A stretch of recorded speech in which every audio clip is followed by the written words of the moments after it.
Nagpapasahod umano kahit wala naman talagang empleyado. Yan ang alegasyon ni San Pablo, Laguna City Mayor Arcadio Gapangada Jr. nang sampahan ng iba't ibang reklamo ang mismong Vice Mayor ng lungsod na si Justin Culago sa Office of the Ombudsman kahapon. Ayon sa alkalde, mahigit 200 ghost employees na job orders ang sinasabing hired sa opisina ng Vice Mayor at tumanggap umano ng 600 pesos kada araw na sahod mula October hanggang December 2025.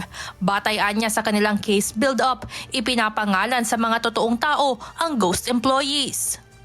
Pagkat napakarami pong naping mga tagalunsod ng San Pablo sa pagkakaroon po ng pagiging ghost employees na hindi nila alam na sila po pala'y multo. Napag-alaman umano na ilan sa mga ito ay nakatira na sa ibang bansa, habang ang iba ay hindi naman nakarehistro sa kanilang lungsod kundi taga-ibang lugar o probinsya. Hindi rin nagtutugma ang daily time records, personal data sheets at pirma ng mga umano'y ghost employees ni Vice Mayor. Lumalabas po yung records na may tumanggap ng pera na when you interview the people involved ay hindi po sila ang tumanggap. At sila po handang magbigay ng mga susumpaang salaysay to prove na sila po, na sila hindi talaga, hindi po sila tumanggap na manapay lumalabas na ninakaw ang kanilang pagkatao po.